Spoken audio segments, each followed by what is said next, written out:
안녕하세요. 요한계시록 70강 시간입니다. 오늘 요한계시록 마지막 강의 시간인데요. 이 강의를 마치고 다시 요한계시록 1장부터 또 강의를 시작하도록 하겠습니다. 시리즈 2로 이제 시작을 할 텐데, 이제 우리가 요한계시록 1장부터 22장까지 다 끝냈으니까 그 전체 내용을 바탕으로 해서 다시 1장으로 돌아가서 재해석할 수 있는, 또 더 많이 보강할 수 있는 그런 시간을 갖도록 하겠습니다. 오늘 이 시간 볼 말씀은 요한계시록 22장 16절부터 21절까지입니다. 제가 본문 말씀을 봉독합니다. 나 예수는 교회들을 위하여 내 사자를 보내어 이것들을 너희에게 증거하게 하였노라. 나는 다윗의 뿌리요 자손이니 곧 광명한 새벽별이라 하시더라. 성령과 신부가 말씀하시기를 오라 하시는도다. 듣는 자도 오라 할 것이요 목마른 자도 올 것이요 또 원하는 자는 값없이 생명수를 받으라 하시더라. 내가 이 책의 예언의 말씀을 듣는 각인에게 증거하노니 만일 누구든지 이것들 외에 더하면 하나님이 이 책에 기록된 재앙들을 그에게 더하실 터이요 만일 누구든지 이 책의 예언의 말씀에서 제하여 버리면 하나님이 이 책에 기록된 생명나무와 및 거룩한 성의 참여함을 제하여 버리시리라. 이것들을 증거하시니가 가라사대 내가 진실로 속히 오리라 하시거늘 아멘. 주 예수여 오시옵소서. 주 예수의 은혜가 모든 자들에게 있을지어다. 아멘. 이 본문 말씀은 이제 결론적인 이야기죠. 결론적인 이야기고, 이 말씀을 기록하게 한 모든 이유에 대해서 또 다시 한번 언급을 하고 있는데요. 여기 16절 말씀 보니까 나 예수는 교회들을 위하여 내 사자를 보내어 이것들을 너희에게 증거하게 하였노라. 나는 다윗의 뿌리요 자손이니 곧 광명한 새벽별이라 하시더라. 이렇게 말씀하고 있습니다. 우리 주께서 사도 요한을 통해서 이 모든 것을 기록하고 또 전파될 수 있도록 하셨는데, 내 사자를 보냈다. 그 이유가 무엇인가? 내 교회들을 위하여 이렇게 말씀하고 있습니다. 그러니까 이 요한계시록은 1차적으로 불신자들을 위해서 준비된 말씀이 아니에요. 일단 그 불신자들은 누군가에게 복음을 전함을 받을 수 있어야 그들이 예수께로 나올 수 있고 하나님을 믿을 수 있는 것이기 때문에 1차적으로는 하나님의 그 귀한 자녀들, 또 예수 그리스도의 제자들, 이 모든 사람들이 곧 구원받은 사람들이죠. 이 사람들을 위해서 내 사자를 보내어 이걸 썼다. 이 말씀을 써서 보냈는데, 이 당시에도 기독교인이라는 사람들 중에도 뭐 누구라서 다 구원받고 그런 상태는 아니었겠죠.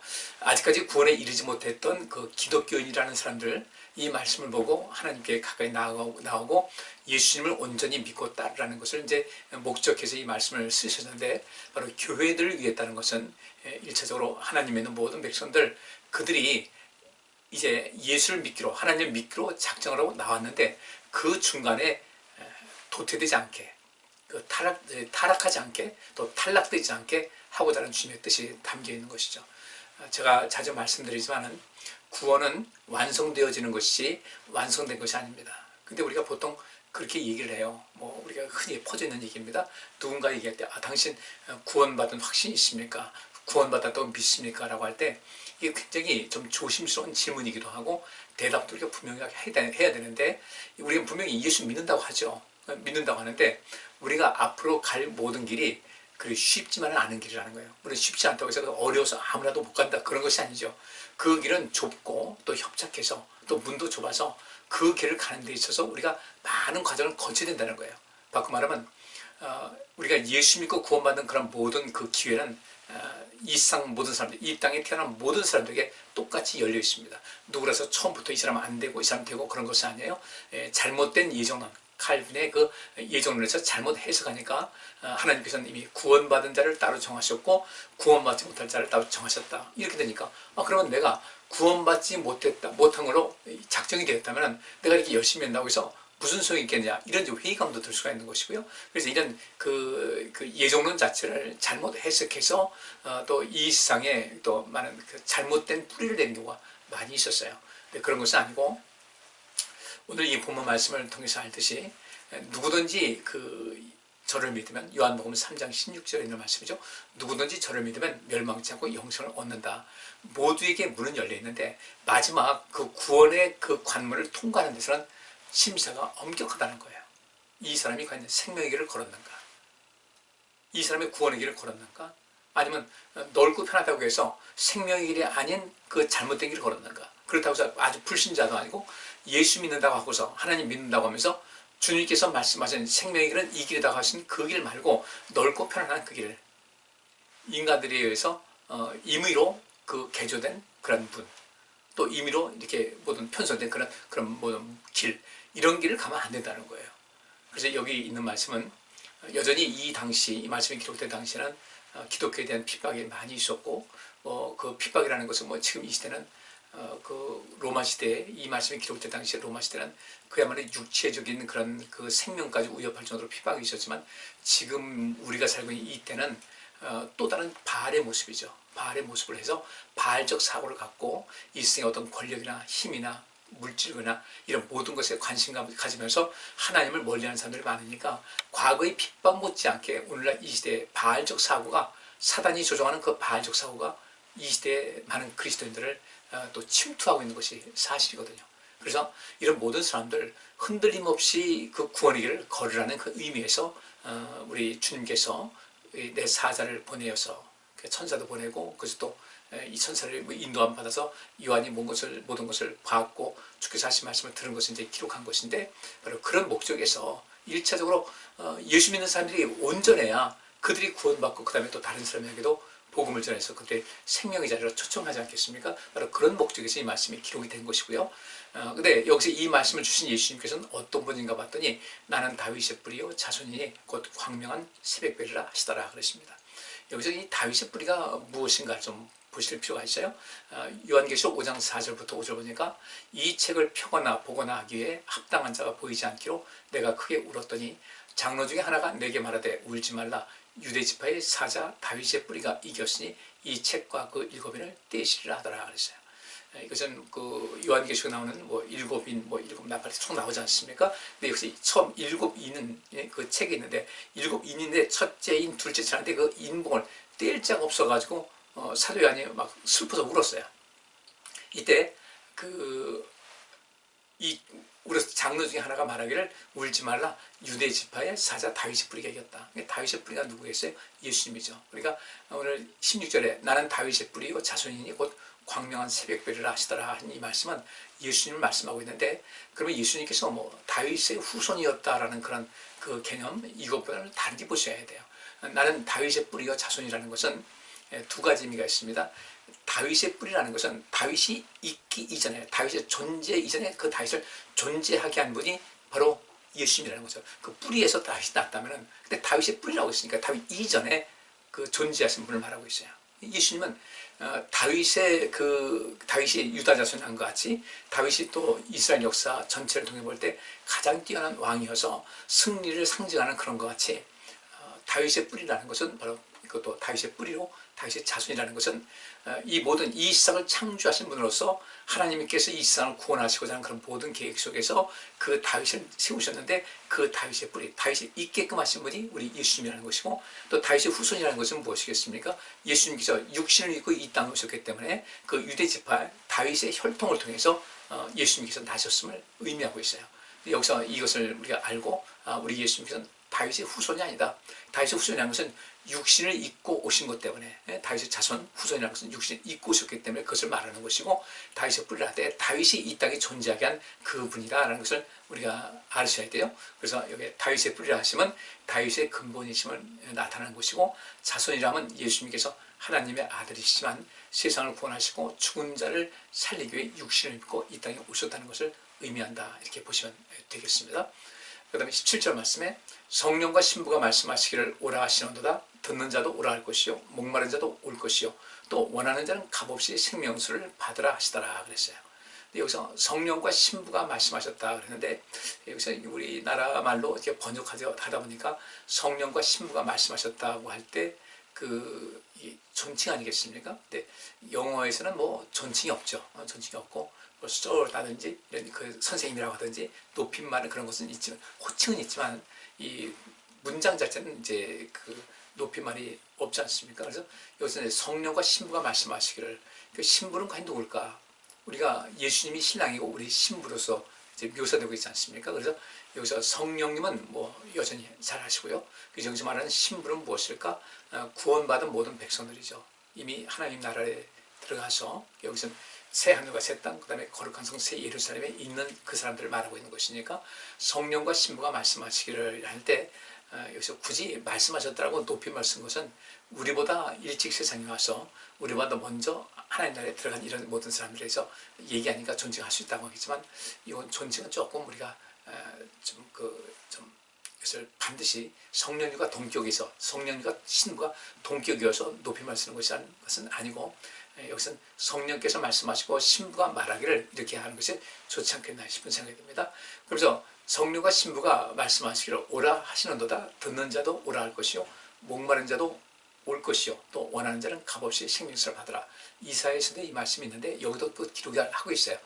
요한계시록 전체를 보려면 이것을 제대로 이해하려면 성경 전체를 봐야 된다. 그러면 여기서 오라 할 것이요. 그러면 오라 하는 사람이 있겠죠. 그리고 또 그것을 듣는 사람이 어떻게 됐으면 듣니까 갈 것 아니겠어요. 또 원하는 자는 값없이 생명수를 받으라. 갔기 때문에 또 생명수를 얻게 되는 것인데 요한계시록 1장 3절에 이 말씀을 읽는 자와 또 듣는 자와 행하는 자가 복이 있다는 그 말씀에 우리가 좀 관심을 가지셔야 돼요.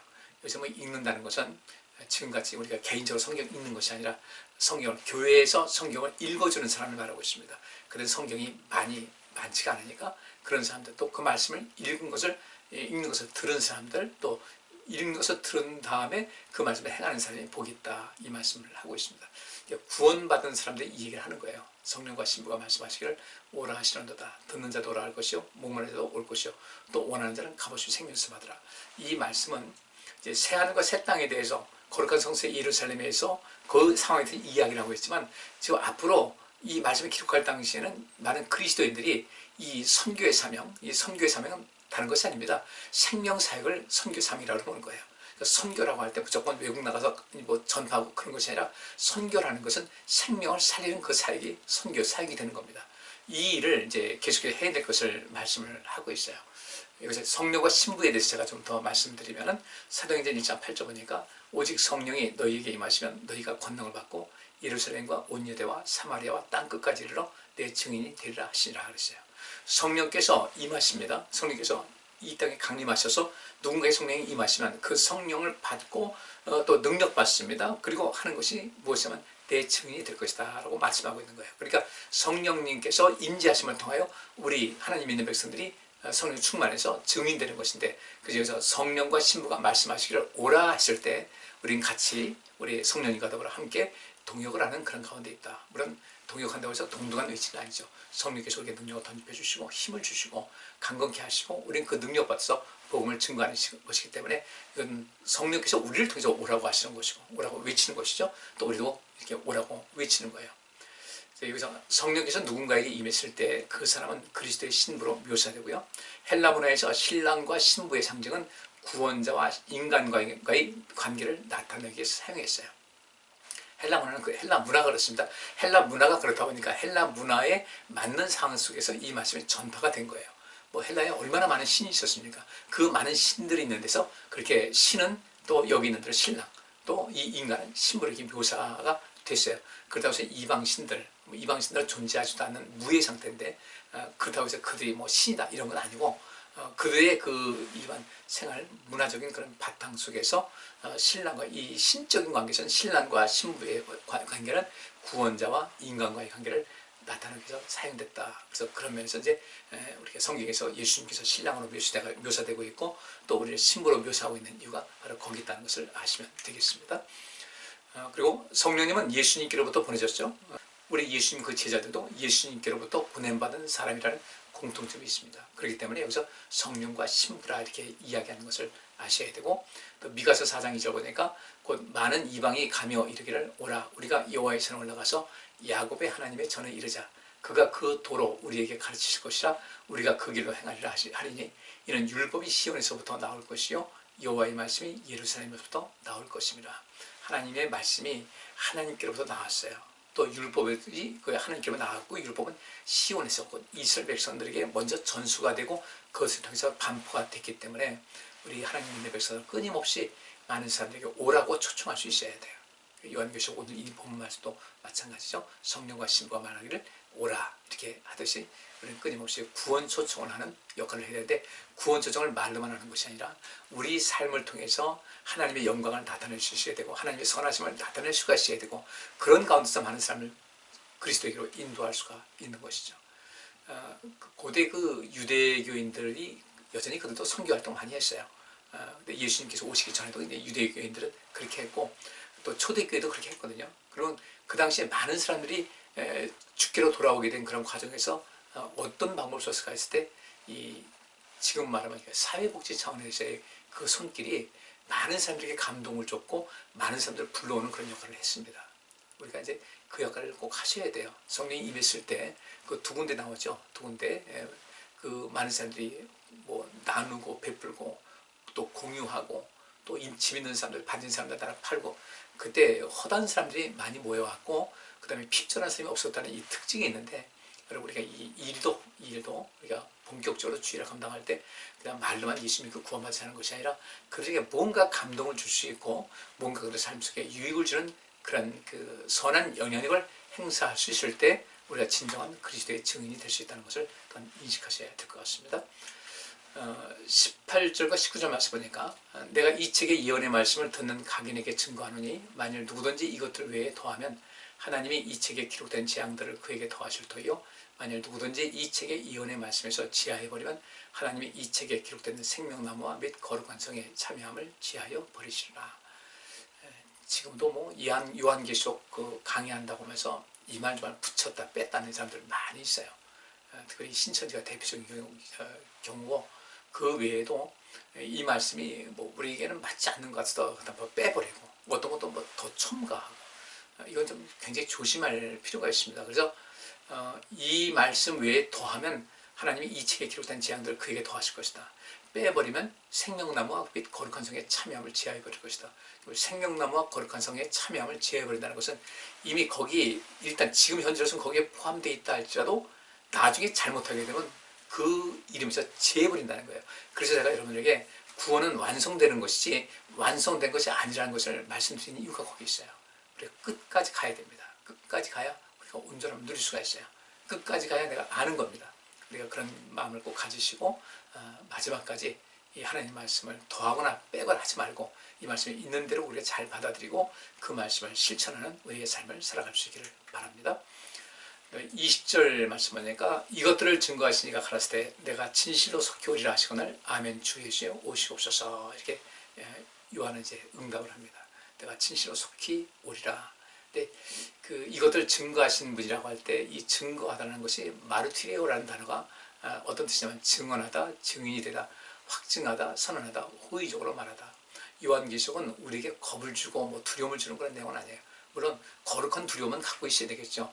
근데 이것은 우리 예수님께서 우리를 살리시고자 또 하나님께서 우리를 그 천국에 인도하시고자 주시는 이 복음이다. 이 말씀은 어찌 보면 뭐 심판이 좀 나오니까 그런 것 같지만 실제로 심판에 대해서 그 자체에 대해서 내가 상관없이 인정을 하게 되면요 두려워할 것 없겠죠. 왜 두려워하겠어요 이걸?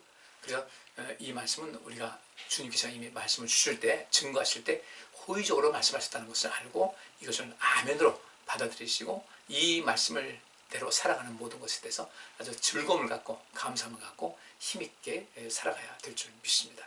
근데 여기서 내가 진실로 속히 오리라 이렇게 말씀하셨어요. 속히 온다. 여기서 이 온다는 것은 에르코마이라는 단어가 쓰여집니다. 근데 이 에르코마이라는 단어가 오다 가다, 오다 가다 두 가지 말이 다 포함이 돼요. 우리 영어에도 그렇죠. 컴이라는 단어, come, go 하면 우리가 보통 옛날에 이제 이것을 배우면 come은 온다는, 오다를 말하고 go는 가다는 뜻인데 사실은 그렇지 않아요. 특별히 come이라는 단어는 오다 가다 모두 그 두 뜻을 포함하고 있습니다. 헬라에서 가르치다라는 그 이야기는 가르친다는 그 단어 자체에 배운다는 말이 또 포함이 돼요. 구약성에 야다라는 것도 역시 마찬가지로 알다라는 것은 가르친다는 개념도 포함이 됩니다. 왜냐하면 가르쳐야 알게 되니까. 그래서 여기서 내가 진실로 속히 올 것이라고 하신 말씀을 우리가 가다 오다 이 두 가지 의미를 살펴야 되는데 그럼 가는 것은 무엇이겠어요? 내가 진실로 속히 온다. 근데 아직까지 안 오셨잖아요. 이 말씀하셨는데 2000년이 됐는데도 주님께서 안 오셨어요. 그러면 예수님께서 온다는 말을 다시 간다는 말로 바꾸면 어떻게 되겠습니까? 2000년 지났는데 이 세상 살면서 100살 넘게 산 사람이 극히 아주 적습니다. 극소수예요. 나머지 사람들은 100살 살기 어려운 거예요. 그러면 이 세상 사람들이 태어난다 할지라도 100살 살기 전에 다 이제 죽는다는 거죠. 그 죽는다는 것은 어떻게 되겠습니까? 뭐라 그래요? 우리도 많은 사람들이 그렇게 얘기합니다. 아, 누구 돌아가셨습니다. 믿지 않는 사람도, 기독교인이 아닌 사람들도 돌아가셨다고 그래요. 그럼 돌아가셨다는 것은 이것이 바로 이제 그 집단 무의식, 융이라는 심리학자가 말한 인간의 집단 무의식이라는 거예요. 사람들은 어디론가부터 자기가 보냄받은 이 땅에 태어날 때 어딘가로 보내진 그런 삶을 살아간다. 그래서 누구나 죽을 때 돌아갔다 이렇게 이야기를 한다는 거죠. 이거는 전 세계 어느 나라건 그런 인식을 언어 속에 품고 있습니다. 근데 사람들은 난 하나님이 어딨냐? 난 무종교다. 이렇게 얘기를 하는데 실상은 인간에게는 그렇게 어떤 영원한 세계를 추구하는 집단적인 어떤 무의식, 인류라는 그 집단의 무의식은 신의 존재를 무의식적으로 인식하고 있다는 것을 이야기를 하고 있는 거예요. 그래서 내가 진실로 속히 온다는 것은 우리 모두가 100년도 못 살고 이 세상 떠나게 되면 주님께 가는 거예요. 그러니까 우리가 오리라 한다는 것은 우리가 주님께 가는 겁니다. 주님께서 아직 안 오셨으니까 우리가 가는 거예요. 주님께서 오시든 내가 죽어서 또 주님께 가든 이제 그 주님을 만나는 것은 공통점이 있지 않겠습니까? 이런 상황 속에서 우리는 그 신앙생활에 더 많은 관심을 갖고 신이 인간에게 오는 것, 우리 예수님께서 인간에게 오는 것, 우리 인간이 하나님께 가는 것 모두를 포함하고 있다는 것을 아셔서 우리가 살아가는 동안 하나님 나라에 무난히 들어가서 영원한 행복과 기쁨을 영생명을 얻을 수 있는 우리 모두가 될 수 있기를 바랍니다. 그래서 21절에 이제 주 예수의 은혜가 모든 자들에게 있을지어다 아멘 하면서 사도 요한이 이제 마지막 축복의 말을 하고 있습니다. 자, 이것으로 이제 우리가 요한계시록을 다 마쳤습니다. 중간에 이렇게 계속 끊어서 이야기하다 보니까 좀 연결되는 그런 것도 좀 어려움이 있었겠지만 우리가 이제 다시 시작하는 것은 요한계시록 1장부터 22장까지 우리가 전체를 좀 봤으니까 전체를 알고 있는 지식을 가지고 다시 1장부터 접근해서 이제 이 말씀을 배우는 거예요. 그럼 아마 요 한 번 했고 두 번째 이렇게 하게 되면 거의 요한계시록은 우리 머릿속에 우리 또 삶 속에 자리하게 되지 않을까 그런 기대를 해봅니다. 계속해서 또 이 말씀을 같이 연구하면서 귀한 은혜가 임할 수 있기를 바랍니다. 기도하겠습니다. 주님, 요한계시록 이제 마지막 시간을 가졌습니다. 아직도 우리가 더 많이 배워야 될 것, 그동안 또 스쳐 지나간 것도 있고 또 자세하게 하지 못한 것도 있고 이 모든 것을 앞으로는 전체의 지식을 갖고 이제 부분을 또 연구할 수 있는 그런 시간을 갖고자 합니다. 더 귀한 은혜 허락하여 주옵시고 우리 모두가 주님께서 속히 오리라 하신 그 말씀, 주님께서 아직 오지 않으셨으니 이 말씀은 허위라 가짜다 이것이 아니라 우리가 가는 것이 바로 주님께서 오시는 것인데 동일한 그런 결과를 가져오는 것인데 주님께 갈 때에 우리 모두가 담대하게 서서 주님의 나라에 입성할 수 있는 천국에서의 삶을 누릴 수 있는 이런 믿음의 사람이 될 수 있도록 우리 모두를 지켜주시고 우리 더욱더 열심을 내겠습니다. 주님 은혜 위에 은혜를 더하여 주옵소서. 예수 그리스도 이름으로 기도합나이다. 아멘. 오늘 여기까지 하겠습니다. 감사합니다.